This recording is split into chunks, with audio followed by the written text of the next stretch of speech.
Donc, Oui, c'est ça, l'appel va être enregistré pour les gens qui ne pourront pas être là. Donc, comme je disais tout à l'heure, on est tous en apprentissage, on cherche toujours à s'améliorer en tant que personne, en tant que trader. Donc, sentez-vous à l'aise de poser des questions. Il n'y a pas de mauvaises questions, il y a pas de questions débutantes. Donc, il me fera plaisir d'explorer un peu ma vision du marché cette semaine et de voir un peu qu'est-ce que je m'attends et ce que je surveille, pourquoi je surveille et c'est quoi les différents scénarios exactement que je surveille également. Donc, ça permettrait d'avoir une idée un peu de comment est-ce que on se prépare ou même comment est-ce que moi, personnellement, je me prépare pour les semaines. Donc, l'appel va se dérouler ainsi. Donc, on va commencer par un aperçu fondamental de ce qu'on attend, de ce qui se passe, de ce qui s'est passé, parce que comme vous savez, le marché il est en constante évolution. Donc, entre hier, l'ouverture et aujourd'hui, il y a eu quand même pas mal d'informations qu'on va pouvoir, euh, qu'on va pouvoir digérer et essayer de mettre aussi le lien entre ces informations que nous avions eues et les prochaines informations et savoir justement après, maintenant, au niveau technique, c'est quoi nos attentes, c'est quoi les scénarios. Comme vous le savez déjà, tu sais, je fonctionne beaucoup plus en scénarisant le marché. Comme je le dis toujours, on ne peut pas prédire le marché, mais on peut le scénariser. Donc, les scénarios sont beaucoup plus euh, les scénarios sont basés sur des logiques. Donc, des logiques à savoir, OK, si ça se passe, qu'est-ce que je fais? Parce qu'on ne peut pas prédire le marché à 100%. On ne peut pas savoir ce qui va se passer sur le marché à 100%. Et il n'y a aucune certitude qu'un mouvement va se produire quand vous prenez l'action. Donc, on va essayer d'en discuter un peu d'un point de vue technique, ce que j'attends. Et après, pour finir, on ira chercher, on fera des questions. OK, on va essayer de s'ouvrir, essayer de comprendre un peu c'est quoi les défis, c'est quoi les difficultés que vous aviez, essayer d'en discuter, voir ensemble comment nous pourrions partager notre expérience. Donc, d'ailleurs, c'est la vision de WTE, c'est justement de créer une communauté qui pourra s'entraider en enlevant l'ego et en enlevant justement en enlevant tout ce qui peut nuire à l'humain, en fait, de se développer en tant que trader, en fait. Parce que avant de devenir un trader, on est avant tout un humain, donc il faudrait qu'on soit capable de développer cette capacité humaine, dont l'une des meilleures qualités ou l'une des valeurs de WTE qui se retrouve vraiment dans l'entraide et le partage. Donc, il me fera plaisir de répondre à vos questions que ce soit pendant ou après le live. Donc, n'hésitez pas, si vous ne comprenez pas certains facteurs fondamentaux, donc juste poser la question dans le chat et puis je prendrai le temps de lire et de vous dire un peu ce que j'en pense. Donc, j'ai préparé un petit document assez rapidement ici au niveau fondamental, donc ça va être très simple. Donc, au niveau fondamental, ce qui s'est passé le lundi, c'est que le yen, il a bondi ce matin suite au commentaire du gouverneur de la Banque centrale, donc qui est Kazuo Ueda. Donc, il a laissé entendre que les taux d'intérêt pourraient ne plus être négatifs très longtemps. Donc, pour ceux qui connaissent la situation du Japon, donc le Japon a une politique monétaire non conventionnelle. Donc, c'est quand la banque, elle utilise le taux d'intérêt négatif, mais autres outils aussi qui rentrent dans les catégories d'une politique monétaire non conventionnelle. Donc, on parle d'achat d'obligations, ce qui est souvent le cas de la Banque du Japon. Donc, laisser savoir ça ou laisser sous-entendre ça donne un aperçu un peu du biais long terme sur le JPY. Comme vous l'avez pu constater ces derniers mois, disons ces derniers 6 7 mois, le JPY s'est beaucoup déprécié en raison justement du fait qu'il y avait une contradiction entre les données de l'inflation, mais les actions qui étaient prises par la Banque centrale. Donc, ça ne rentrait pas forcément dans l'objectif réel de la politique monétaire, à se dire si on atteint notre objectif de 2% d'inflation, ça veut dire qu'on va arrêter. Mais sauf que le cas au Japon, c'est qu'ils ont atteint ou même dépassé l'objectif. Donc, ils continuent encore d'avoir la même politique monétaire, d'où le DPY se fait malmener ces derniers mois. Donc, ce commentaire, justement, a été dit ce lundi. Donc, il faudrait juste surveiller maintenant l'évolution. Personnellement, j'ai un biais déjà qui est quand même bien établi depuis des semaines. J'ai un billet déjà établi depuis des semaines par rapport à ça, donc il resterait juste à surveiller un peu comment ça va se passer pour la suite. Donc, le dollar australien a connu une hausse ce matin aussi par rapport au dollar américain. Ceci est principalement, donnez-moi, donnez-moi 30 secondes, s'il vous plaît.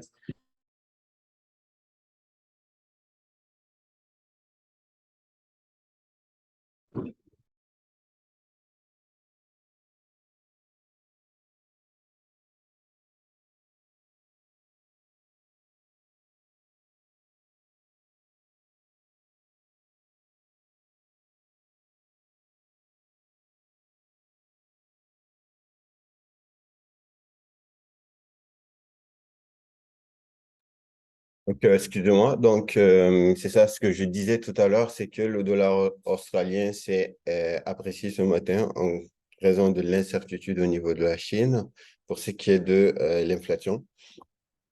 Donc, en outre, le CPI, c'est les données de l'inflation. Donc, chinois a augmenté de 0,1% sur une base annuelle. Donc, ça montre un peu un signe de ralentissement de la déflation. Donc, pour faire le lien très simple entre le CPI, entre les données chinoises et les données australiennes, il faut savoir que l'un des partenaires commerciaux principaux de l'Australie est la Chine. Donc, souvent, il y a des impacts des données telles que des craintes au niveau d'une éventuelle ou d'un éventuel ralentissement de son économie. Donc, ça renforce justement l'appétit pour le risque et en conséquence, le dollar australien s'est renforcé. Donc, les prochains indicateurs à surveiller, on va voir ça. D'ailleurs, nous avons les données sur le HODE qui seront à surveiller ce soir. D'ailleurs, je pense avant la fin du live, euh, nous aurons l'occasion de voir ces données-là. D'ailleurs, dans les prochaines 15 minutes, c'est les données de la consommation. Donc, pourquoi ces données sont importantes? Parce qu'ils vont nous donner un peu un aperçu des prochaines données de l'inflation. Donc, si, admettons, on a la confiance des consommateurs qui augmente dans les prochaines minutes, donc il faudrait s'attendre à un impact sur le HODE. Maintenant, par rapport, de toute façon, on va passer en revue quelques données avant de chercher une interprétation par rapport à ça. Sinon, à part ça, maintenant, les nouvelles à attendre cette semaine. Donc, il faut savoir que la Banque centrale européenne ou la BCE est confrontée à une décision difficile concernant ses taux en raison des risques croissants de récession, d'une inflation persistante. Donc, il faut savoir, cette semaine, on attend la croissance du PIB au deuxième trimestre. Donc, les prévisions sont à la baisse. Donc, le marché s'attend à ce que le taux de je pense qu'on a les données de la croissance avant même les... Avant... OK, on va aller chercher ça. Donc, je sais que là, on a la BCE qui va parler. Donc, il y a la décision du taux d'intérêt. Est-ce qu'ils vont augmenter? Parce que là, c'est un couteau à double tranchant. Est-ce qu'ils vont augmenter? S'ils augmentent, c'est que ils ne prennent pas en considération qu'il y a des craintes de récession. Mais s'ils baissent aussi, c'est qu'ils ne prennent pas en considération le cas de l'inflation. Donc, il faudrait aller chercher d'autres données un peu plus cette semaine pour savoir si vraiment elle va suivre. Donc, d'ailleurs, les données de l'inflation arrivent un peu plus tard cette semaine. Donc, je pense, oui, la décision va être importante, mais les données qui suivront après la décision aussi vont être très, très importantes pour savoir exactement quelle est la direction sur le long terme que nous allons avoir. Je cherche juste les données du PIB que nous avions cette semaine. Je sais qu'on a les données de la production manufacturière. Euh, ah non, là, je pense qu'on est passé à la semaine suivante. Oh, là, c'est la semaine prochaine, en fait. OK.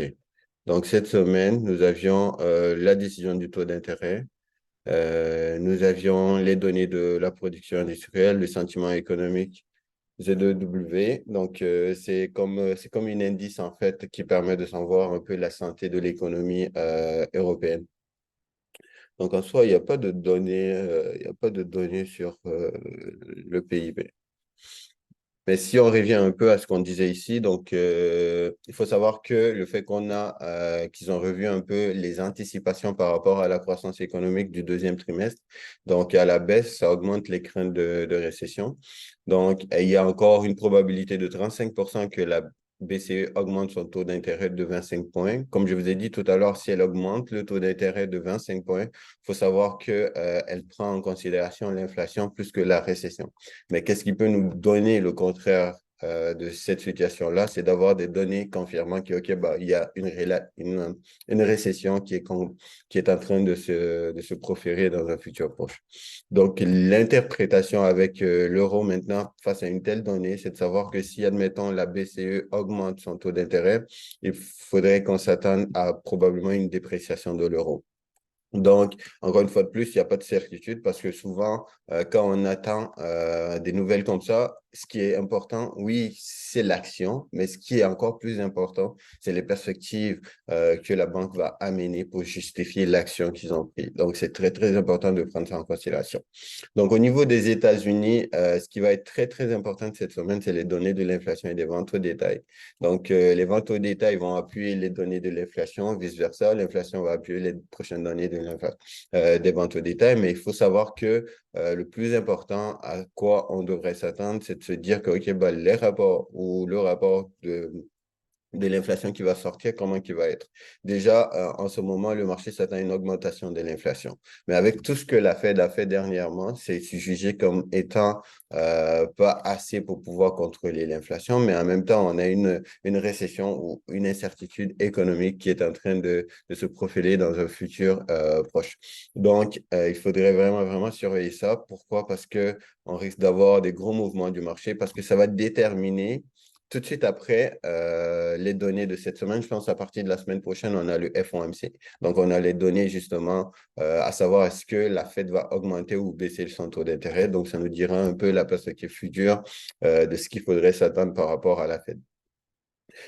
Donc, pourquoi ces données sont importantes? Parce qu'elles détermineront justement un billet ou augmenteraient les probabilités d'un côté, soit d'un côté où on augmente ou d'un côté où on baisse de la Fed pour sa décision attendue au mois de septembre. Donc, si l'économie continue de surperformer, le dollar pourrait encore s'apprécier, donc comme c'est le cas en ce moment.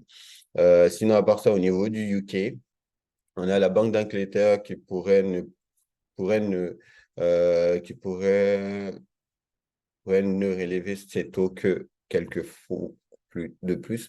En gros, ce qu'on veut dire par là, c'est qu'il faudrait, c'est mal écrit, mais il faudrait s'attendre peut-être à ce que la BOE ralentisse un peu au niveau des taux d'intérêt. Donc, on va surveiller encore une fois de plus les données de l'emploi, le PIB et de la semaine prochaine. Si ces données sont positives, la livre pourrait regagner une partie de ses pertes récentes. Donc, encore une fois de plus, on cherche au niveau du UK la solidité de l'économie, en fait, parce que l'économie a été beaucoup remise en doute, à savoir, toutes les précédentes données étaient des données indiquant vers probablement une récession. Donc, c'est très important, c'est qu'il n'y a pas de certitude. On ne peut pas dire qu'on est dans une récession tant qu'on n'a pas des signes réels d'une récession, mais on peut avoir des craintes d'avoir une récession, c'est qu'il y a un impact souvent sur la monnaie ou sur la devise. Donc, mis à part ça, on a l'Australie. Donc, on a les chiffres de l'emploi qui sont attendus. Mis à part ça, on a eu les données chinoises qu'on a pu remarquer qui a eu déjà un impact sur le marché. Donc, on va surveiller surtout les prochaines données telles que la production industrielle, les ventes au détail, les investissements. Mis à part ça, on continuera de surveiller les données, admettons, qui devront sortir. Admettons, surtout, moi, je garde un œil vraiment sur ces données-là parce que ça déterminera un peu un biais à savoir quel est l'état de l'inflation future par rapport au HOD et quelle est la perspective ou quelle pourrait être la perspective future de la banque. Donc ça, nous allons pouvoir le savoir dans les prochaines minutes ou dans les prochaines heures. Donc, sinon, à part ça, en gros, on va surveiller, comme vous le voyez, le calendrier économique. Ça fait partie de la boîte à outils de chaque trader. Donc, il est très important que nous puissions garder un œil justement sur ce qui se passe et ce qui ne se passe pas. Mais pour vous dire, si nous prenons, admettons, le cas du haut, on surveille ces données-là, les données par rapport à la consommation, même les données à la confiance des entreprises déterminera aussi l'état de la santé économique. Au niveau, à partir de demain ou ce soir, on peut commencer à surveiller les données du marché du travail. Donc, si les données viennent plus bas, admettons ici, on a besoin d'une donnée plus haut, le taux de chômage. Donc, si les données viennent plus haut, ça indique un signe une crainte d'avoir une récession ou une crainte d'avoir un ralentissement économique. Donc, il faudrait surveiller ces données du marché du travail ce soir. Donc, les pair pound, c'est très important. Si vous n'avez pas d'opposition dessus, peut-être ça, on va voir tout à l'heure au niveau technique si on peut décortiquer quelque chose par rapport à ça et mettre un lien avec le fondamental. L'IPC de l'Espagne, le sentiment économique en euros et puis l'indice du sentiment au niveau de l'Allemagne nous donneront un aperçu un peu de la santé économique aussi de l'euro.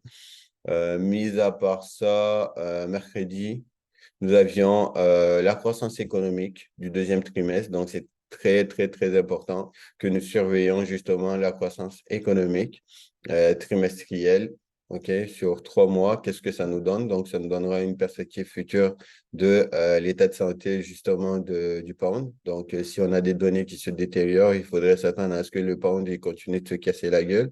Mais pour l'instant, le consensus, il est quand même pas très, très parfait. Mais en gros, il faudrait attendre les données. Mis à part ça, si on prend les données US, OK, on a la production industrielle qu'il faudrait surveiller de près parce qu'on sait que c'est un secteur quand même très important au niveau de l'euro, que ce soit pour l'Allemagne, que ce soit pour la France. Donc, la production industrielle, c'est une partie prenante de l'économie européenne. Donc, il serait très, très important de surveiller justement euh, qu'est-ce qu'il faudrait qu'on s'attende demain, OK, dans les prochains jours, parce que ça nous donnera un billet aussi avant la décision du taux. Donc, tout ce qu'on va faire jusqu'aux prochaines décisions ou jusqu'aux données importantes, c'est de récolter assez d'informations à se catégoriser si on est dans une phase où on va continuer encore de craindre d'avoir une récession dans un futur proche, ou est-ce qu'on est dans une phase où l'économie est stable, mais qu'on se dirige vers des craintes encore de taux d'inflation qui continuent d'augmenter, même si on sait déjà que c'est le cas. Donc, au niveau du US, c'est très important. C'est l'une des données les plus importantes. C'est l'une des données que moi, je surveillerai le plus parce que c'est l'une des données qui va déterminer beaucoup de choses avec l'influence du dollar. Donc, il serait très, très important et très, très judicieux de garder en tête et de garder un œil sur ces données-là parce que ça nous permettra d'avoir un billet futur sur la prochaine décision de la Fed, en fait. Donc, au niveau des données, comme vous pouvez le voir, ce qui nous intéresse ici, c'est le taux d'inflation. En fait, c'est un taux d'inflation mensuel, mais sur base annuelle. Donc, je vais vous expliquer tout à l'heure un peu pourquoi. Donc, c'est ces données-là. Donc, l'objectif, ce que je fais souvent pour pouvoir aller chercher un peu à savoir où est-ce qu'on se situe par rapport à la fête. Quand on dit qu'on n'a pas encore atteint l'objectif, c'est à cause de ça. Donc, si vous regardez ici, c'est que encore une fois de plus, si on prend le taux d'inflation sur une base de un an, donc la fête se situe autour de 5 et quelques pourcents. OK? Donc, ça veut dire qu'on est encore un peu loin de l'objectif. Est-ce que c'est le temps qui nous donnera raison à savoir qu'on se redirigera vers l'objectif ou est-ce que c'est les actions que prendra la Banque centrale pour mener justement à son objectif? Il faut se dire que son objectif se trouve autour de 2%. Donc, je vais revenir un peu en arrière pour vous montrer un peu euh, quand on dit que le taux d'inflation, il tourne autour de l'objectif de la Fed, voilà à quoi ça devrait ressembler. Donc, voilà à quoi ça devrait ressembler. Donc, la banque ou le taux de la banque devrait fluctuer ici. OK? Donc, je parle de justement cette zone basse ici et la zone hausse ici. OK? Donc, elle devrait se situer autour de ça. Donc, pour qu'on puisse avoir une moyenne qui se situe autour de l'objectif. Donc, quand on est en dessous de l'objectif, c'est qu'il faudrait qu'elle prenne des actions, etc., vice-versa. Donc, je ne vais pas rentrer trop dans les détails par rapport à ça. Après, si vous avez des questions, notez-les et puis on prendra le temps de revenir sur toutes vos questions. Ça me ferait un immense plaisir de voir ça avec vous. Donc, c'est le cas ici. Donc, on va surveiller justement ces données-là. Donc, pour revenir à ce qui nous attend après-demain, si je ne me trompe pas, il faudrait que le marché s'attend à avoir un taux d'inflation entre 3,6 à 3,5. Je vais aller voir un peu les attentes sur MyFXBook. Donc, ils sont à 3,6%.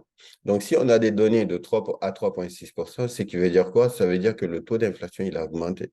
Donc, si le taux d'inflation il augmente, il faudrait s'attendre à ce que le dollar augmente. Mais si jamais on a des données de taux d'inflation demain qui vont arriver et qu'on se situe entre 3,2 ou 3,6%, il faudrait s'attendre à ce que le dollar se casse la gueule. Pourquoi? Parce que en ce moment, le dollar, il s'apprécie pas seulement pour la performance de l'économie, mais par rapport à la crainte d'avoir une éventuelle récession. Donc, à savoir que l'inflation n'est pas encore forcément maîtrisée, ramène cette crainte-là sur le marché. Donc, ça pourrait faire de telle sorte que le dollar s'apprécie.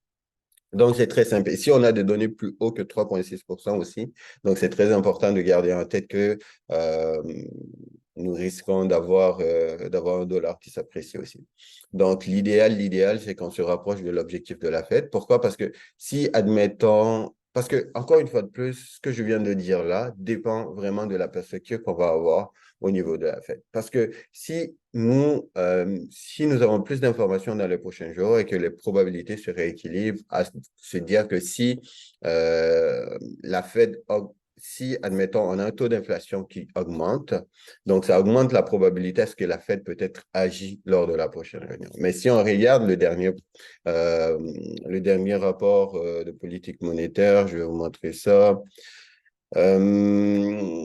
Comment je vais faire ça? OK. Donc, si on regarde le dernier rapport de politique monétaire assez rapidement, donc, mais je pense que le FOMC V8 aussi il nous avait dit un peu. Donc, en outre, le comité économique de réduire ses affaires en titres. Nanana. Je viens chercher un peu plus. Est-ce qu'ils ont dit, OK, le comité connaît d'évaluer des informations supplémentaires leur implication pour la politique monétaire pour déterminer l'étendue de l'assouplissement politique supplémentaire qui pourrait être approprié pour ramener l'inflation à 2% au fil du temps. Le comité prendra en compte les raisonnements cumulatifs, les retards avec laquelle la politique. OK. Bah, je pense ici, il faudrait surveiller justement les prochaines données qui suivront après l'inflation pour avoir des signaux à savoir est-ce qu'on a vraiment quelque chose qui pousse à un ralentissement. Parce qu'il y a comme souvent on appelle ça, elle est amenée à faire la gestion, ce qu'on appelle la gestion des compromis, c'est de dire est-ce que je vais prioriser les craintes d'avoir une récession ou est-ce que je vais prioriser l'inflation qui va continuer d'augmenter. Donc souvent, elle va prioriser l'inflation. Donc, ici, c'est à peu près le cas. Donc, nous avons besoin de plus de données pour nous appuyer à savoir est-ce qu'on va avoir plus de crainte par rapport à la santé économique ou non. Donc, c'est la question qu'il faudrait se poser. Mais à savoir que si demain, OK, si après-demain, nous avons des données de l'inflation qui viennent au-dessus de 3,6, ça augmente peut-être la probabilité à ce que la Fed augmente son taux d'intérêt. Ça, c'est ce qu'il faut savoir. Ça, c'est ce qu'il faut se dire et le dollar pourrait s'apprécier.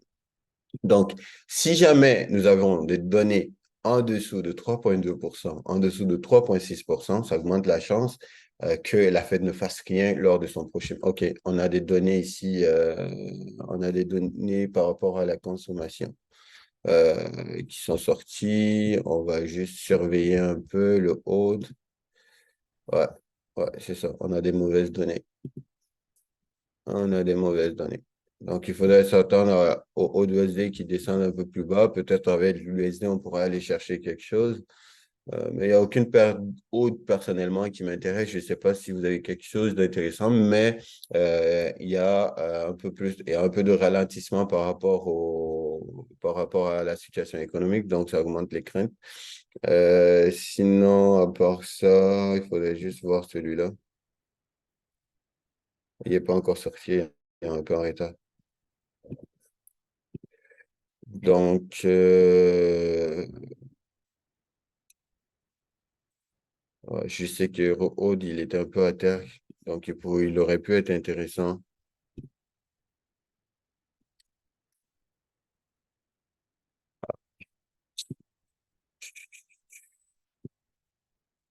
Ouais, ouais, c'est trop tard, en fait.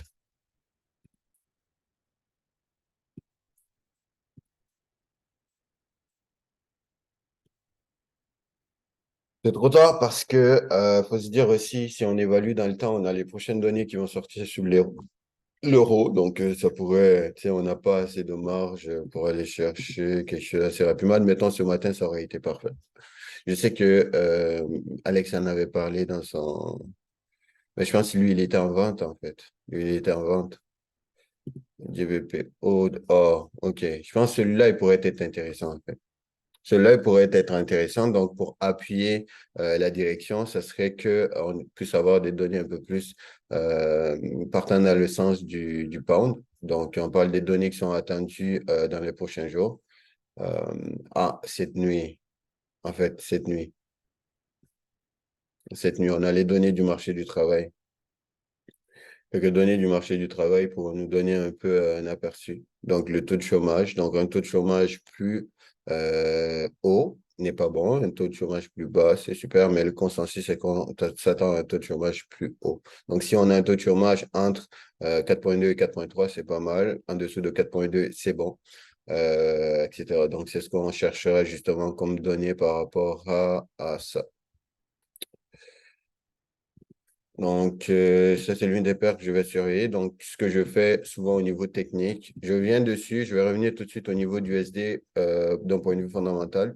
Donc, ce que je vais faire ici, c'est de surveiller un peu ce que ça va nous donner ici dans la prochaine heure. Donc, je parle de la prochaine clôture tout à l'heure dans à peu près 30 minutes. Donc, nous pourrions peut-être envisager un achat. Euh, Peut-être venir chercher à peu près ici avec un petit stop loss juste en dessous de là et un niveau d'invalidation ici. Donc, c'est très important pour moi, le niveau d'invalidation. Pourquoi? Ça me permettrait d'économiser en fait. Donc, ça va être quoi le niveau d'invalidation ou le scénario d'invalidation? C'est si jamais nous avons un prix qui clôture en dessous de ça avant les prochaines heures. Donc, ça nous permettra ou nous poussera de sortir de la position avant même le stop loss. Donc, ça permet de minimiser les pertes. Donc, ça serait ça. Ça serait pas mal. Donc, je vais surveiller juste la clôture et attendre un petit retest et peut-être on pourrait aller chercher l'achat. Donc, pour revenir maintenant au USD, donc ce que je disais, c'est que c'est très important de surveiller ces données. Pourquoi ça va déterminer le biais de la fête les prochains jours. Euh, donc, mais on pourrait avoir des données mixtes, OK? Donc, qui vont remettre un peu le doute à savoir est-ce que l'inflation va abaisser réellement ou à pas baisser. Mais souvent, le marché, il garde vraiment une fixette sur les attentes, mais aussi sur le taux d'inflation mensuel sur base annuelle. Donc, c'est très important. Pourquoi? Parce que c'est le taux de référence, à savoir est-ce qu'on est à la hausse ou est-ce qu'on est à la baisse, pour savoir quelle direction nous pourrions avoir dans un futur proche. Donc, je ne sais pas si c'est pas compris, mais si c'est pas compris, je vais revenir dessus dans les prochaines minutes. Après ça, on a les données du marché du travail. Et puis, on a les données des ventes au détail qui viennent après les données de l'inflation. Donc, elles viendront appuyer aussi les données de l'inflation. Donc, si on a des données de vente au détail qui viennent plus haut que les attentes, ça prouve que l'inflation est réelle, l'inflation existe encore. Donc, ça remet en question le fait que la Fed avait dit lors de son FOMC minutes qu'elle ne réagirait probablement pas lors de sa prochaine décision. Donc, ça va être très, très important de surveiller. Sinon, à part ça, quoi d'autre comme données intéressantes? Donc, on va continuer de surveiller les données de l'euro. Je sais que nous avions la BCE qui va parler justement, donc ça va être très important à savoir. Donc, si elle augmente le taux d'intérêt, c'est qu'elle nie que l'inflation n'est pas réelle. Bah, c'est pas qu'elle nie, c'est pas le bon terme, mais disons qu'elle ignore l'inflation, mais qu'elle priorise peut-être si elle garde le taux intact, c'est qu'elle ignore l'inflation, mais qu'elle priorise peut-être à voir comment la croissance va réagir. Donc, ce que pourrait apprécier l'euro. Mais c'est très important parce qu'au niveau fondamental, quand vous faites des interprétations, il faut faire attention, il ne faut pas se faire biaiser.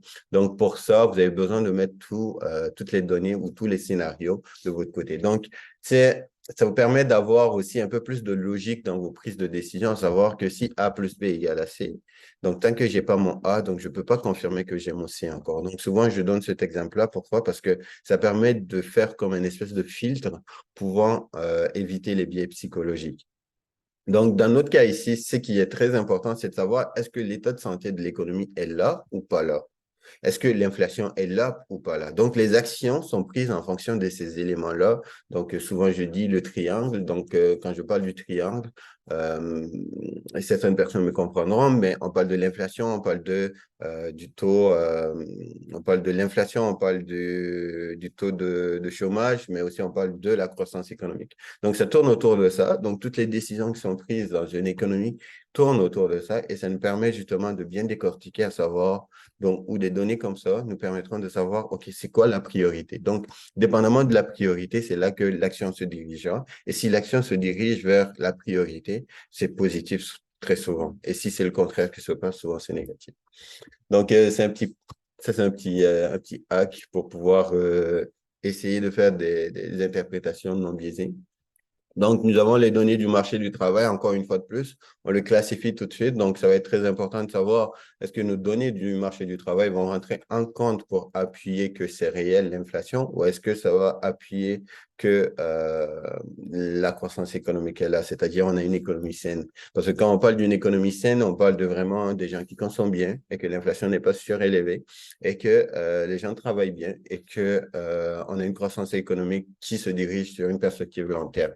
Donc, c'est très important de garder ça en tête et de surveiller cela.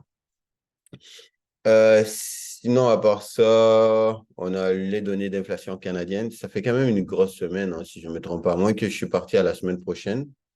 En fait, je suis passé la semaine prochaine.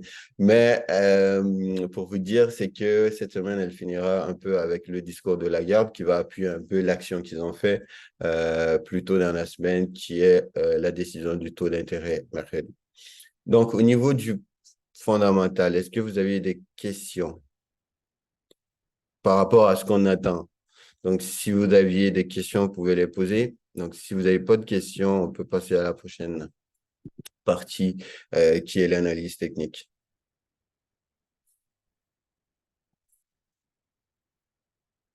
Donc, s'il n'y a pas de questions, c'est que vous avez tout compris en fait.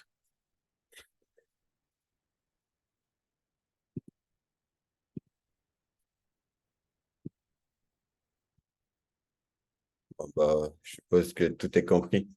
Donc, comme je disais tout à l'heure au début du live, c'est qu'on est on est tous en train, on est tous en train d'apprendre. Et donc, il faut se dire qu'on est tous en train d'apprendre et qu'il n'y a pas de, il y a pas de, il y a pas, il y a personne qui sait mieux que personne, en fait. Donc, sentez-vous à l'aise de poser des questions. Donc, si je suis capable de répondre, il me fera un immense plaisir de répondre. Et si je suis pas capable de répondre aussi, c'est que je vous dirai que je suis pas capable de répondre. Donc, c'est ça. Vas-y, Hamza, tu peux poser ta question, en fait. Donc, en attendant, Oui, bonjour. oui, salut, ça va? Oui, toi, comment tu vas? Oui, super. Oui, j'ai une question par rapport au taux d'inflation des States. Oui, On avait dit tout à l'heure, lorsque le taux d'inflation est supérieur à 3,6, la, le dollar. la Banque centrale augmente les taux d'intérêt, ça je suis d'accord avec toi. Ouais, Puis elle a dit, s'il est entre 3,2 et 3,6, le dollar se pète la gueule. Mais il ouais. est supérieur à 3,2, non? Ouais, bah, en gros, en ce moment, il est à 3,2. Mais pourquoi je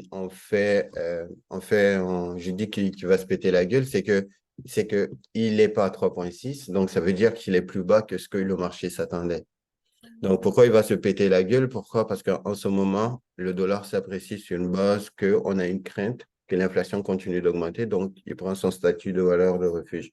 Je ne sais pas si tu vois un peu ce que je veux dire. Donc, quand le marché il craint, quand il y a beaucoup d'incertitudes, souvent, c'est que le dollar a tendance à s'apprécier. Quand l'économie va bien aussi, le dollar a tendance à s'apprécier. Mais si tu regardes les précédentes décisions de taux d'intérêt qui ont été prises par la Fed, donc, je vais aller chercher ça. On va juste essayer de ramener un peu les données par rapport à, comment on appelle, à la réaction du marché. Ici, OK, donc tu vois, le taux d'intérêt, il est quasiment à 5,5%.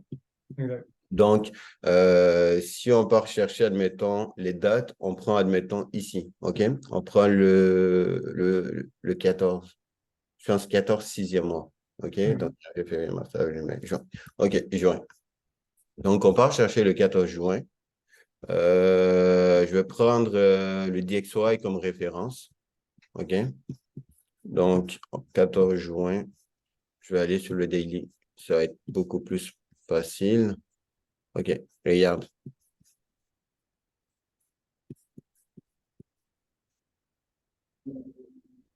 Ça, c'est le 14 juin. OK. OK. Donc, il y a eu la décision du taux d'intérêt. Et après, le lendemain, on a juste continué. Et après, on a repris quand il y a l'incertitude par rapport à l'inflation. Et après, il y a eu d'autres actions aussi au mois de juillet. Je pense que c'est à chaque 5 semaines. Donc, si on prend le prochain, c'était le 26 juillet. OK?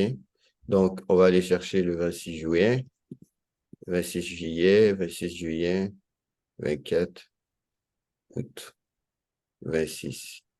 OK, tu vois ici? Ouais, Ici,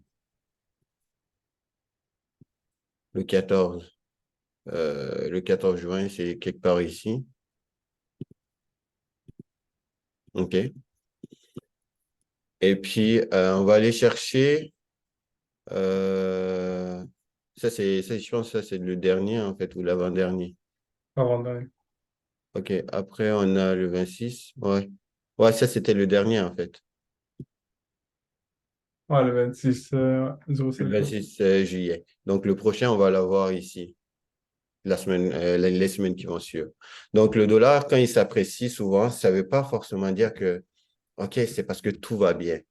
Des fois, les craintes vont le pousser à s'apprécier. Pourquoi? Parce qu'il a un statut de valeur de refuge qu'il prend. Donc, est-ce que cela va changer dans les prochaines années? C'est des questions qui sont en cours de discussion, en cours de développement. On entend parler du BRIC et tout ce qui entoure autour de ça. Donc, ça reste à voir ou ça reste à surveiller dans les prochains mois. Mais il faut savoir que c'est pas parce que l'inflation a baissé que ça veut forcément dire que le dollar devrait s'apprécier. Donc, il va juste reculer, prendre un peu plus d'air. Et si on a de l'incertitude encore, parce que regarde, pourquoi il augmente après chaque décision? Parce que on remet en question à chaque fois les décisions qui suivent.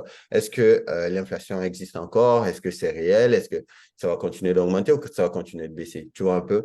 Donc, ça, à chaque décision, il y a comme une remise en question de la suite que devrait avoir l'évolution du marché concernant l'inflation, mais aussi concernant la croissance.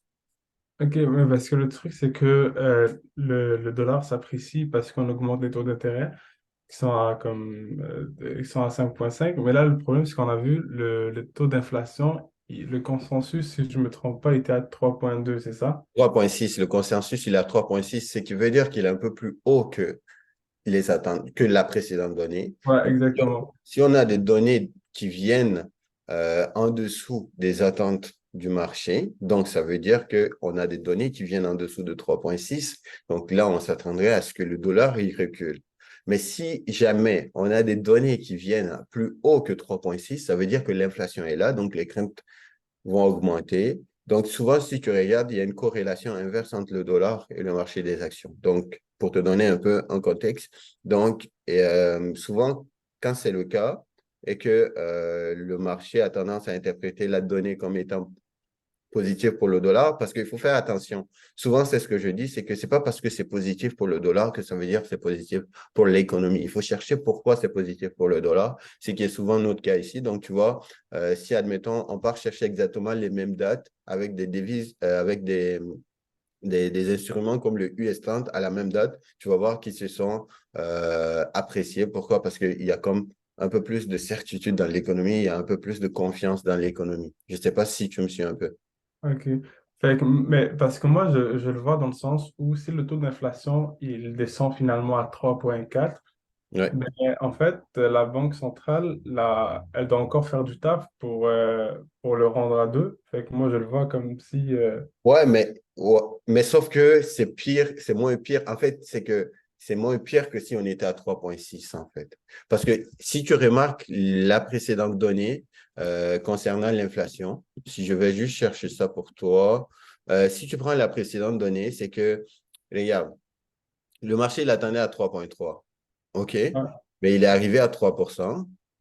Non, non, le précédent, il était à 3,3%, mais il est venu à 3,2%, donc le marché l'a interprété de façon positive pour le dollar. Dans ouais, le sens où on se situe un peu au-dessus, mais c'est pas si pire que comme si on le dépassait non plus. Donc, la réaction a été d'une courte durée également. Tu vois un peu. Hmm. Donc, OK. ça dépend vraiment de ce qui nous attend dans la prochaine décision. Et par la suite, après ça, regarde, les données sont venues, si on prend, ouais, c'est celle-là qui est venue après qu'on a eu la politique. OK, regarde, on a eu, la précédente était à 4% ici, et puis l'actuelle était à 3,3%. Donc on a eu des données d'inflation plus basses, mais la Fed n'a pas hésité d'augmenter le taux d'intérêt entre le 7 et le 10. Donc, Ouais. si tu regardes, regarde un peu aussi quand on fait de l'interprétation au niveau fondamental, ce que moi je fais souvent, c'est que je regarde vraiment aussi ce qui s'est passé dans le précédent. Tu sais, c'est quoi les données que nous avions eues, c'est quoi les actions que nous avions eues suite à ces actions-là. Tu sais, ça permet de filtrer tes interprétations, à savoir un peu vers où on risque de se diriger. Donc là, si on a des données qui arrivent au-dessus de 3,6% ou euh, entre 3,2 et 3,6, on risque d'avoir la Fed qui va agir lors de sa prochaine décision. Je ne sais pas si c'est un peu clair. Ouais, ouais, je comprends.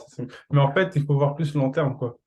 Bah, c'est ça aussi le truc, c'est que l'analyse fondamentale te permet, ce que je dis souvent, c'est que ça permet d'avoir une direction. Tu sais, faire ton analyse, c'est pas juste d'interpréter, de lire les chiffres, à savoir que ça a baissé ou ça a augmenté, mais c'est de comprendre le concept économique en arrière, à savoir. Donc, une économie ne fonctionne pas en 2 jours. Tu vois, une économie, c'est sur base de chaque mois à chaque mois. Donc, ça permet aussi de cultiver la patience, à savoir que si ça se passe dans les prochains mois, voilà ce que je devrais faire, voilà ce que je devrais attendre. Donc, Hmm. c'est un peu la vision, en fait. Donc, au niveau du dollar, comme vous le voyez ici, on a le dollar qui commence à reculer. Donc, je commence l'analyse technique.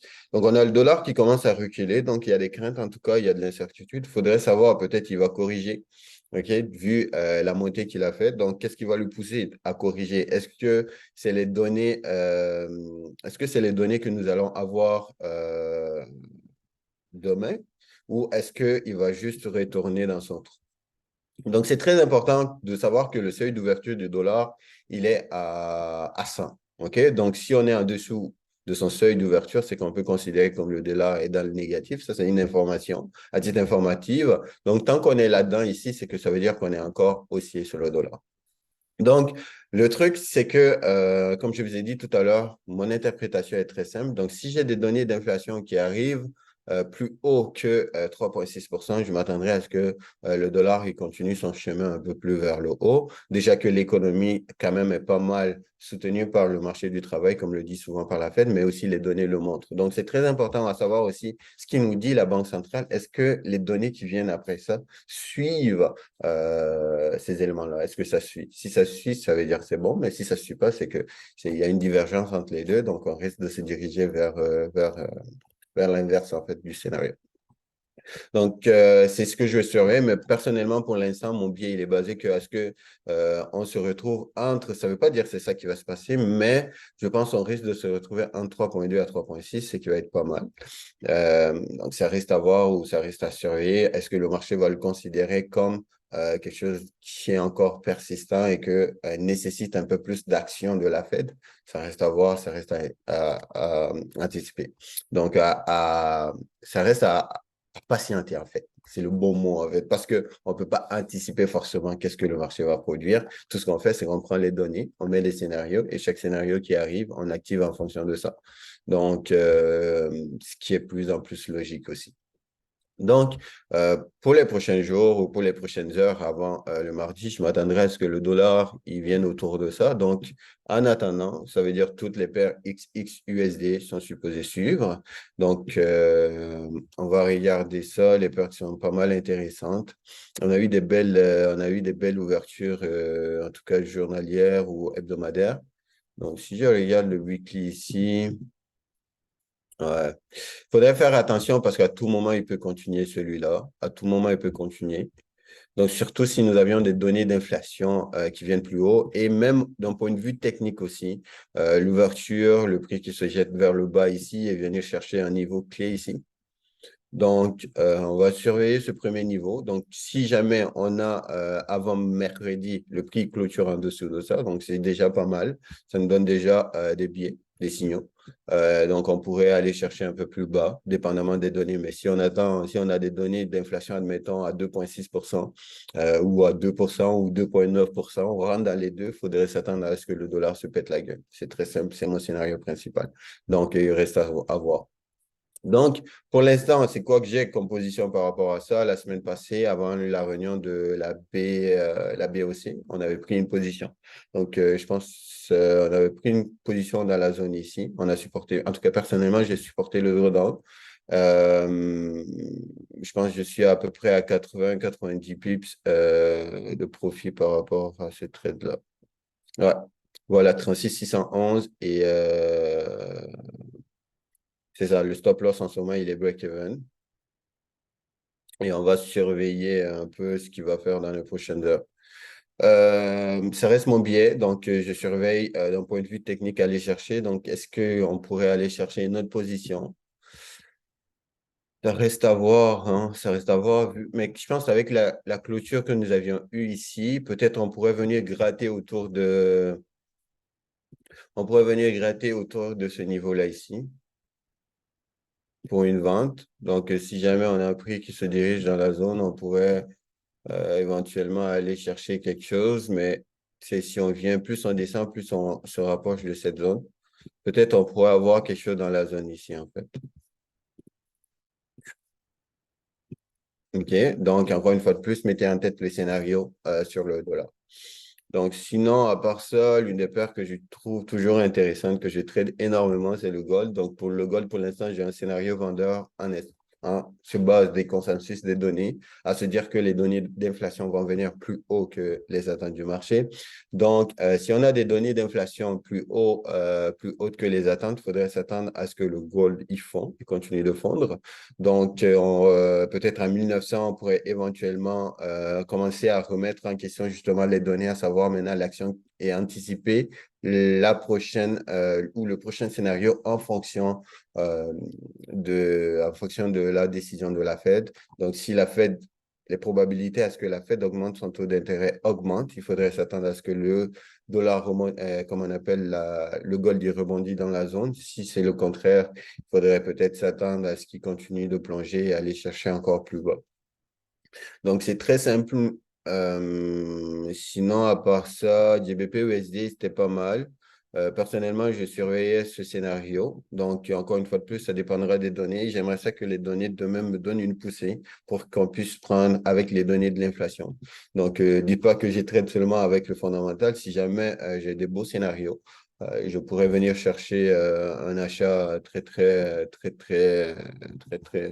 nice. Déjà, le rebond ici. Mais ce qui me dérange, c'est que j'aurais aimé qu'ils soient un peu plus bas, en fait, sur cette zone-là. Donc, ça reste à voir, surtout avec le weekly qu'on a eu la semaine passée. Donc, c'est pas très rassurant. Mais je dirais pas, c'est l'une de mes paires favorites. Donc, l'un des trades que j'ai qui roule depuis des semaines maintenant, c'est GBP-USD. GBP-JPY, j'avais essayé de prendre une position ici, mais j'avais clôturé assez rapidement. Mais finalement, j'ai juste un trade qui roule sur celui-là, qui roule à partir de là. Donc, je garde mon billet par rapport au JPY. Et moi, je pense d'ici les prochains mois, on risque d'avoir vraiment le JPY qui se reprend en main. Encore une fois de plus, parler, c'est bien, mais l'action encore, c'est meilleur. Donc, si, admettons, la banque dit qu'elle a envie de faire ça, c'est bien. Mais si l'action ne suit pas, on risque de voir le JPY continuer, surtout qu'il est sur un bout excusez-moi, surtout qu'il est sur un beau niveau en termes d'un point de vue technique, en fait. Donc, à tout moment, il peut rebondir ici et continuer, surtout si on prend la précédente impulsion. Donc, ceci serait comme une correction de la précédente impulsion. Mis à part ça, qu'est-ce qui pourrait être intéressant? Celle-là, c'est pas une paire que j'ai traite du tout. USD JPY.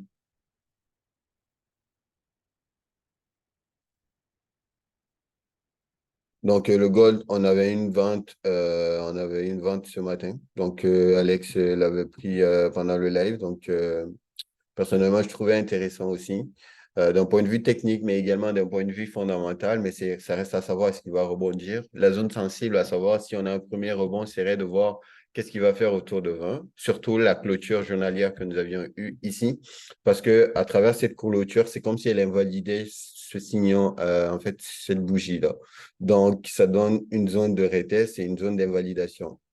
Donc, la zone d'invalidation va être autour de 17 et donc, ça veut dire qu'on pourrait facilement continuer. Donc, si on a des unités de temps telles que le 4 heures qui clôture en dessus de ça, il faudrait oublier peut-être l'achat pour l'instant, mais si jamais vous essayez l'achat dans la zone des vents, donc il faudrait potentiellement prendre ici comme niveau d'invalidation et en dessous de ce niveau comme étant stop loss.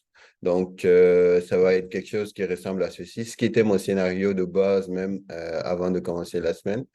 Donc, quelque chose de semblable comme ça. Donc, le niveau d'invalidation, c'est si jamais on a un prix qui clôture en dessous sur le 4 heures, il faudrait sortir rapidement parce que, comme vous le savez, le gold, c'est l'une des peurs sans pitié. Donc, d'ailleurs, c'est elle qui m'a permis de justement développer cette approche-là. Donc, ici, on peut peut-être tolérer jusqu'à ce niveau-là, se dire, OK, bah, si on a le prix qui sort en dessous de cette zone-là, il faudrait sortir. Et si on a le prix qui reste au-dessus, ça donne encore un peu de change pour qu'il continue son mouvement aussi. Donc, c'est ça le niveau d'invalidation, c'est là. Euh, donc, c'est un peu ça. Je sais pas s'il y a des questions, mais ça reste très simple. L'une des paires que, tu sais, je compte pas prendre de nouvelles positions jusqu'à peut-être si j'ai des nouvelles confirmations. Mais pour l'instant, mes trades que j'ai, c'est DVP, DPY. Donc, si on est capable de peut-être aller chercher une vente dans cette zone-là, à l'appui des données, ça serait pas mal. Donc, au-dessus de ça, ça reste un peu dangereux. Donc, si vous n'avez pas de position très haut, c'est pas la peine parce qu'il pourrait venir encore en haut et jouer avec. Mis à part ça, j'ai GBP USD qui pourrait être intéressant d'un point de vue d'achat. Euro USD, je sais que Alex, il traite beaucoup Euro USD. Ben, il est quand même sur un bon niveau, surtout d'un point de vue fondamental aussi. Il pourrait être très intéressant avec la BCE. Donc, il se pourrait qu'on aille un rebond de l'euro pour revenir chercher la zone des 900, des 1,09. Donc, ce qu'on va surveiller, c'est un achat aussi. Mais on aimerait ça qu'il vienne un peu plus bas avant même. Donc, il y a des données qui sont importantes dessus. On a les sentiments, on s'en fout un peu. Mais ce qui va être important un peu, c'est les données de l'inflation. Donc, ça donne un premier goût. Et puis après, on a les données. C'est si, admettons, on a une position, on réussit à prendre une position avant les données de l'inflation américaine euh, en achat et qu'on a les taux d'inflation qui viennent plus bas. Encore une fois de plus, écoutez bien. Donc, le taux d'inflation, il vient plus bas. Donc, notre position, elle pourrait tenir sur l'euro USD en achat. Mais encore une fois de plus, il faut savoir que le lendemain, on a les données par rapport à la BCE. Donc, qu'est-ce qu'on va aller chercher au niveau de la BCE? C'est qu'elles prennent peut-être pas d'action et qu'on reste dans le néant et l'incertitude. C'est pas bon. Donc, dans ce cas, on risque d'avoir l'euro qui va se déprécier. Mais si elle fait le contraire et prend des actions pour resserrer l'inflation, on risque d'avoir l'euro qui va s'apprécier. Donc, ça sera juste une continuation. Ça pourrait être une paire très intéressante. Donc, je vais la surveiller de près. Mais l'idéal comme niveau d'entrée, je surveillerai cette zone peut-être en me basant sur le daily. Qu'est-ce que je peux trouver ici? OK. Donc, je vais surveiller cette zone-là. Je vais surveiller cette zone-là. Souvent, moi, je mets des buy limit. OK, ça m'arrive de mettre des buy limit pour attendre. Et je pense que c'est quand même une belle paire d'un point de vue technique. Maintenant, est-ce que le fondamental va suivre? Ça reste à déterminer en fonction des données, mais je pense, après tout ça, je pense on mérite de venir dans la zone des 9 ici, en 0,9. Donc, et en plus de ça, il est quand même flanqué sur un bon niveau. Donc, le risque, en fait, le risque versus le reward, c'est ce que j'évalue souvent, est quand même très intéressant.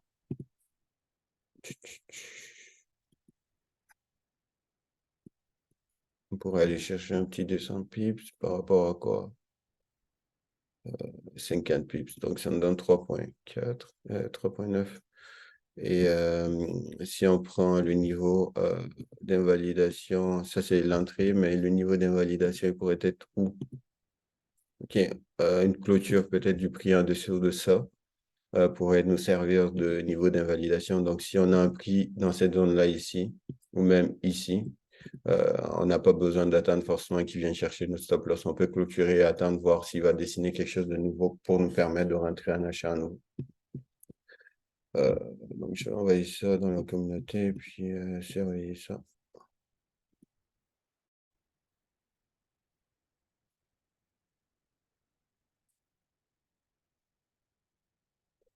Donc, c'est ça. Donc, ça fait un peu le tour d'un point de vue des analyses de ce que j'attends. Donc, je ne sais pas maintenant, jusqu'à maintenant, est-ce qu'il y a des questions spécifiques qui me feraient un plaisir de répondre. Si vous aviez aussi des choses que vous aimeriez en discuter avec nous en termes de ce que vous avez beaucoup de difficultés, vous pouvez m'écrire en privé, hein. Si ça vous dit, je dirai pas votre nom et puis je répondrai aux questions. Euh, donc, si vous êtes gêné à partager, donc l'idée, c'est vraiment qu'on puisse s'entraider, qu'on puisse se donner des petits conseils qui pourront nous aider éventuellement à s'améliorer en tant que personne, mais aussi en tant que trader.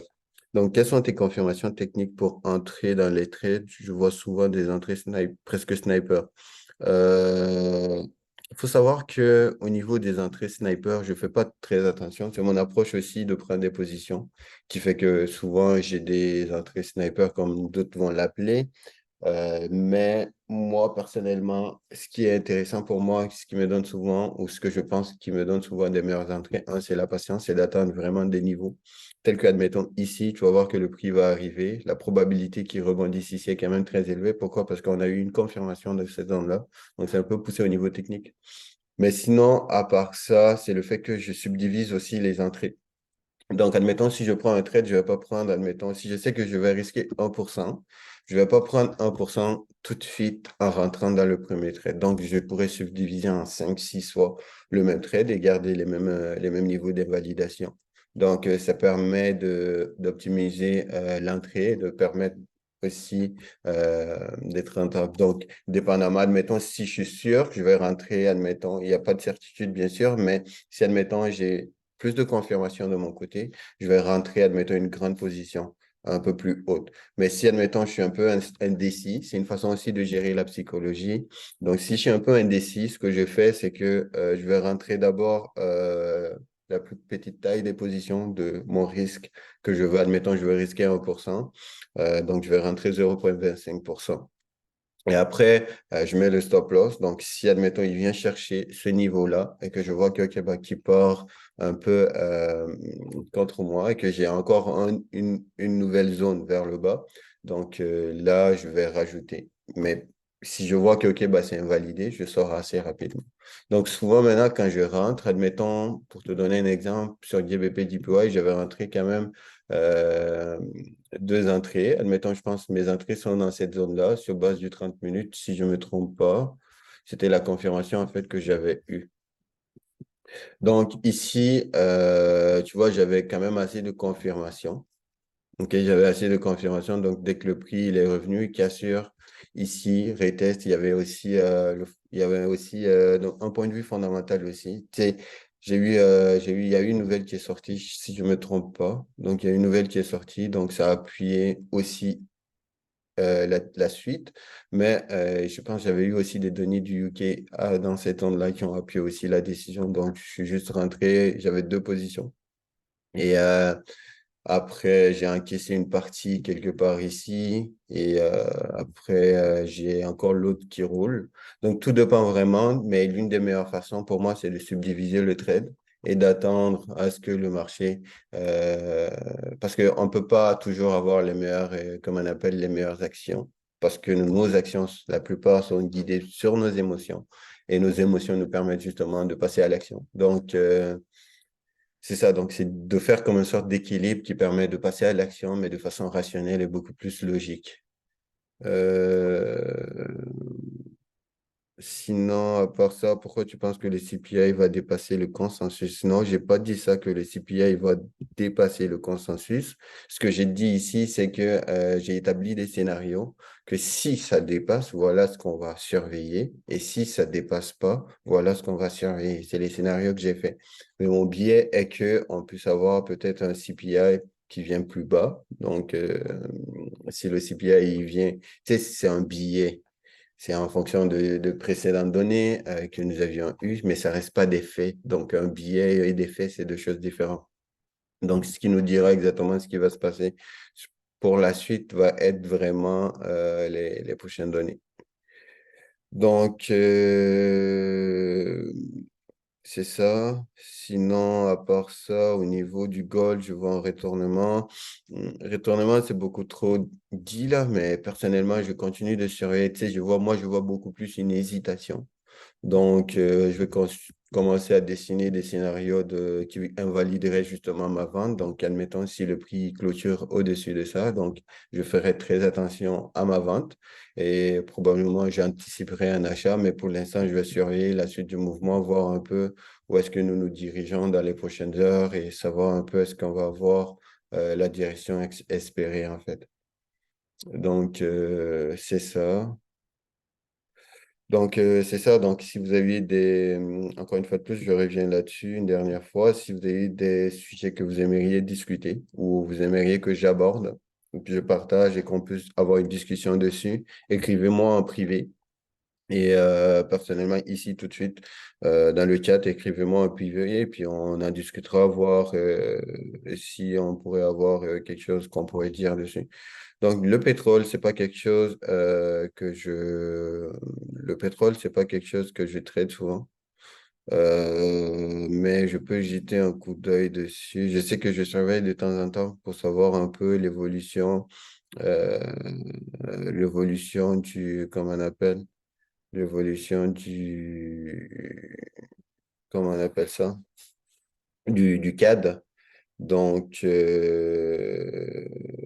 ça reste quelque chose à surveiller. Donc, personnellement, c'est pas quelque chose de trade, forcément. C'est trop bizarre comme, comme truc. Mais potentiellement, je pense qu'on pourrait avoir un retour à 82 dans les prochaines semaines. Je pense qu'on pourrait avoir un retour à 82 dans les prochaines semaines. Donc, est-ce que WTE fait du funding? Non, pour l'instant, on en a fait dans le passé. Euh, mais peut-être, pourquoi pas, ça reste à voir. Et c'est quelque chose que peut-être nous pourrions envisager dans un futur. Broker que tu recommandes au Canada, Québec. Je peux pas te recommander de broker parce que c'est très complexe ici, les réglementations. Donc, si quelque chose se passe avec ton argent, je veux pas que après qu'on soit responsable de ça. Tes galères que tu es passé à travers niveau trading ainsi que les leçons principales. L'une des leçons principales, il faut savoir que la patience, c'est quelque chose de très important, mais aussi la persévérance. Donc, parce que ça ne va pas toujours marcher dans la vie, même quand vous aviez de l'argent, même quand vous devenez profitable. Donc, il y a toujours des défis, il y a toujours des difficultés, il y a toujours des problèmes, il y a toujours des choses qui peuvent vous arriver, mais ce qui va vous permettre de vous surpasser, ce qui va vous permettre de passer à travers ces événements-là, c'est beaucoup plus la patience. Il faut que vous croyez en vous aussi, quel qu'en soit ce que vous faites. C'est important, l'estime de soi, de penser à soi, de croire en soi et de croire en ses convictions, même si ça ne marche pas, parce que ça peut pas marcher à chaque fois. OK? Donc, ça, je peux vous le dire, je peux vous le garantir. Vous pouvez monter très haut, vous péter la gueule, tout comme vous pouvez être très bas et puis rester intact sans avancement. Donc, il sera très, très important ou il est très, très important de garder en tête que quel qu'en soit ce qui se passe, ça va pas être facile. Donc, déjà, vous vous préparez mentalement. Et quand que ça arrive, le plus important, c'est de trouver des initiatives ou des petites initiatives qui pourront nous aider à sortir de là. Donc, quand on parle de petites initiatives, on parle d'actions concrètes qui pourront vous aider à passer à travers ça. Admettons que tu perds tout ton capital, n'hésite pas ou n'aie pas honte de retourner à aller travailler parce que c'est à travers ça, il faudrait passer. D'ailleurs, hier, il y a quelqu'un qui a posé une question, comment faire pour agrandir un petit capital? Donc, ce que j'ai dit en premier lieu, c'est que la personne, il faut qu'elle garde une perspective long terme, mais également de savoir que faire grandir un petit capital, c'est pas là le problème. Mais est-ce que tu serais capable d'être assez patient pour faire grandir ton capital? Et l'une des façons de procéder serait d'aller chercher un emploi, de travailler. Mais aujourd'hui, dans notre société actuelle, c'est vu comme étant quelque chose de mauvais de travailler ou de vouloir entreprendre, ou c'est perçu comme si la réussite était juste synonyme à la liberté de ne pas travailler. Donc, c'est très important de faire la différence entre les deux. Donc, si, admettons, tu vis des galères, tu vis des difficultés, c'est très important de ne pas te priver. Pourquoi? Parce qu'au final, ce qui va compter, c'est ce que tu fais pour te sortir de la situation dans laquelle tu es. Donc, si j'avais des conseils à donner, c'est ça. Donc, il faut apprendre de soi. Il faut pas avoir honte de faire des choses qui te permettront de sortir de situations difficiles. Il faut avoir confiance en soi et puis laisser le temps faire les choses. Donc, BDSUS, tu recommandes. Personnellement, je ne peux pas donner de recommandations dessus. Quelle compagnie de funding recommanderais-tu? Personnellement, je ne peux pas recommander quelque chose. C'est très, très complexe. Il faut faire très attention. Euh, mais tu sais, j'ai eu à utiliser MyForex Fund, j'ai eu à utiliser FTMO, j'ai eu à utiliser quelques fonds d'aide, comme la plupart d'entre nous. Donc, c'est ça où je connais des gens qui ont déjà utilisé quelques fonds d'aide. Donc, comment rejoindre WTE? C'est très simple, c'est à travers notre site web. Donc, tout le procédure, toutes les étapes sont là. D'ailleurs, parlant de WTE, nous avons quand même énormément travaillé. OK, là, il y a quelque chose qui se passe. Donc, nous avions quand même eu à travailler ces derniers mois sur la plateforme WTE. Et il y a beaucoup de changements qui vont venir dans les prochaines semaines. Donc, je pense en moins de 2, 3, 4 semaines d'ailleurs, nous pourrions avoir quelque chose de très intéressant par rapport à la plateforme. Donc, elle va venir aider beaucoup de traders. Va venir aider beaucoup de traders. Donc, c'est l'ouverture 4 heures, là. Si lui pouvait venir là, moi, je prendrais bientôt une entrée dessus. C'est ça. Sinon, à part ça, personnellement, j'utilise TradeView. Donc, TradeView, je dirais pas que c'est les meilleurs, mais je travaille avec eux. Donc, c'est ça. Le gold. Ah, ouais, là, il est en train de valider. Maintenant, ce que je fais souvent ici, ce que je vais faire, c'est que je vais attendre, un, la clôture de la bougie de 30 minutes, deux, la clôture de la bougie d'1 heure. Donc, si la clôture de celle-là, elle se fait quand même dans cette zone-là, disons, au-dessus de ça, c'est que je vais clôturer le trade ou prendre des partiels encore une fois de plus, c'est-à-dire couper une partie de la position, réduire l'exposition et mettre break-even. De toute façon, j'ai déjà encaissé une partie à l'ouverture du marché dans la zone là. Donc, ça donne, avant même la fermeture, en fait. Je pense que c'est avant la fermeture, j'ai clôturé une partie du trade. Donc là, pour invalider ma vente, donc il faudrait qu'il clôture un peu au-dessus de là. Donc, je vais prendre une partie et laisser l'autre partie rouler au cas où il fait ces mouvements bizarres. Est-ce que WT offre des analyses fondamentales de chaque devise? En gros, ouais, là, on est en train de travailler justement sur la nouvelle version de la plateforme qui va vraiment automatiser ce service pour chaque trader et le permettre de mieux comprendre les interprétations et comment faire les interprétations.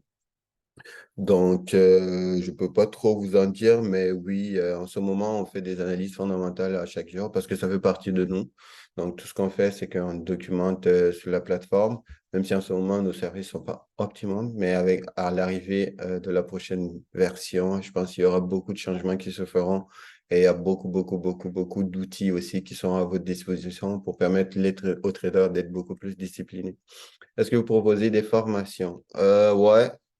Quelle date environ pour les formations? Euh, Quelle date environ pour la plateforme? OK, bah pour la plateforme, je dirais dans un mois, à peu près, on pourrait avoir la nouvelle version. Donc, dans à peu près un mois. Donc, quelle date exactement, ça sera annoncé sur nos réseaux. Donc, on va surveiller ça. Mais je promets quand même des gros changements par rapport à ça. Quelle date pour les formations? Les formations, personnellement, en ce moment, je ne sais pas trop. Cette année, j'en ai fait qu'une seule formation, un seul groupe de formation. C'était au début d'année. Après, j'ai pris un étudiant, mais mis à part ça, j'ai pas fait, comme vous avez pu le constater, c'était pas quelque chose qui était planifié cette année d'en faire des formations parce que, on s'est beaucoup concentré sur la construction de la plateforme et de mettre quelque chose de plus concret. Donc, le temps et l'effort et l'énergie que ça prenait, je pense que ça méritait et ça en valait beaucoup plus la peine. Pourquoi? Parce que l'impact que ça pourrait avoir sur la vie de beaucoup de traders sera beaucoup plus signifiant. Donc, pour les formations, je ne sais pas, mais dans les prochains mois, je planifie peut-être en faire une d'ici la fin de l'année. Quand exactement, je ne sais pas, mais je planifie en faire une d'ici la fin de l'année. Donc, les tarifs, notre formation, la minimum, elle est à 2875. Euh, C'est ça, donc je sais pas trop. Donc, Baraka Laoufik, ayant 21 ans à Montréal, cuisinier dans un petit resto pour focus sur mon trading, ça m'a aidé, merci frérot. Ah, ça fait plaisir, ça fait plaisir. Et je te souhaite le meilleur. Donc, le plus important, c'est pas ce que tu fais en ce moment pour arriver à ton objectif, mais c'est les efforts et les sacrifices que tu fais en ce moment pour arriver à tes objectifs qui sont les plus importants. Donc, c'est ça. Donc, sans plus tarder, je pense que ça fait quand même un bon 1h30 qu'on est en train de faire. Ok, bah. Je vais répondre à cette dernière question ou les quelques dernières questions qui vont venir. Comment on peut savoir si les données économiques ou l'analyse fondamentale qu'on va faire va impacter le marché sur court ou long terme? En gros, ça dépend de la donnée. Donc, tu verras, dépendamment de la pression, tu sais, c'est tout un schéma, c'est tout un dessin. Donc, dépendamment du schéma que tu vas avoir, dépendamment de l'évolution, parce que, comme je dis, c'est comme l'effet de domino, en fait, l'analyse fondamentale. C'est que tu as une donnée qui vient et tant que tu n'as pas la prochaine, tu peux pas savoir vers où tu t'en vas. Donc, en ayant la prochaine, tu as une idée un peu plus claire et après, tu as une remise en question. Donc, tu sais, c'est une suite logique, en fait, d'événements, une suite logique d'informations qui te donneront une idée plus claire et puis un pied clair de tes informations. Donc, à savoir si c'est le court terme, ça dépend maintenant est-ce que tu te trouves au bout de la chaîne ou tu te trouves au début de la chaîne. Donc, si tu te trouves au bout de la chaîne, c'est que ton impact, il est imminent. Donc, ça va être le cas des données d'inflation. Donc, avant ça, on a eu pas mal de données, on a eu pas mal d'informations. Donc, là, on va attendre l'impact imminent et puis après, on va continuer comme ça. Donc, sur la perspective long terme, maintenant, on va savoir est-ce que la Fed va faire quelque chose. Donc, on va attendre jusqu'à ça et on aura l'impact imminent à partir de là-bas aussi. As-tu as-tu déjà eu le sentiment de stagner lors de tes débuts? Si oui, comment, comment as-tu surmonté ça? Donc, dans ma vie, j'ai eu beaucoup le sentiment de stagner en tout le temps, même profitable dans le trading, même d'un point de vue entrepreneurial. Tu sais, il arrive toujours des moments où on vit des difficultés, on vit des épreuves, que les choses n'avancent pas comme on souhaite. Mais moi, l'une de mes meilleures façons d'avancer, c'est justement de rester concentré sur ce que j'ai à faire ou ce que je veux faire. Donc, ça me fait oublier beaucoup tout ce que je traverse et je garde la tête aussi sur ce que je juge plus important. Donc, pour te donner une idée, c'est que, admettons, si je vis des moments difficiles, je veux beaucoup plus travailler sur mes projets, je veux beaucoup plus me concentrer. J'ai des nouveaux projets qui peuvent naître parce que souvent, quand j'ai des choses qui naissent, ça me permet d'être beaucoup plus pensif, d'être beaucoup plus réfléchi dans ce que je fais. Tu sais, ça m'amène à un autre niveau parce que c'est des nouveaux challenges à chaque fois. Donc, c'est quelque chose que je fais souvent et ça m'aide beaucoup à me surpasser aussi en tant que personne. Sinon, à part ça, personnellement, j'ai ma foi. Donc, comme vous avez sans doute pu le remarquer sur mes réseaux, c'est quelque chose qui m'aide aussi à garder les pieds sur terre, à savoir qu'il n'y a rien d'éternel et que tout est temporaire. Donc, cette foi-là me permet de me surpasser aussi et de savoir que les épreuves vécues me permettent de me renforcer, que c'est un test qu'il faudrait que je passe. Donc, c'est ça. Donc, pour conclure, je vais faire simple. Donc, croyez en vous. Sachez que le trading, c'est pas quelque chose de facile. Prenez pas pour acquis ce que vous vivez et prenez pas pour acquis aussi ce que la société nous donne comme étant une norme. Donc, concentrez-vous sur ce que vous jugez important ou ce que vous voulez faire dans un futur proche, parce que c'est la meilleure façon de se surpasser, c'est la meilleure façon de devenir une meilleure personne et c'est la meilleure façon de se construire soi-même. Donc, quels qu'en soient les défis, quelles qu'en soient les épreuves que vous traversez, gardez en tête là où vous voulez arriver ou ce que vous faites réellement pour arriver là où vous voulez aller. Donc, c'est ça mon point. Sur ce, je vous souhaite une excellente semaine de trading, mais aussi une excellente fin de soirée. Et puis, on se reprend très, très bientôt. Donc, l'enregistrement, je vais essayer peut-être de le mettre sur YouTube. Donc, pour ceux qui ont manqué une partie, vous pouvez aller écouter. Et si vous vous sentez démotivé un jour, vous pouvez aussi le réécouter. Et tout ce que je peux dire par rapport à la plateforme, il y a des gros changements qui vont arriver. Donc, la meilleure des choses, c'est d'avoir un soutien de la communauté, justement, de traders qui nous diront exactement qu'est-ce qu'ils veulent, mais aussi qui nous diront un peu ce qu'ils en pensent de ces outils-là. Donc, il va y avoir des annonces qui vont arriver dans les prochains jours, je ne vais pas vous dire exactement, mais il va y avoir beaucoup d'annonces qui vont venir dans les prochains jours, qui vont vous donner un peu plus un aperçu de ce qu'on veut faire, mais aussi de vous permettre d'accéder aussi à la plateforme. Donc, c'est ça. Sur ce, je vous souhaite une excellente soirée et puis merci beaucoup. À très bientôt.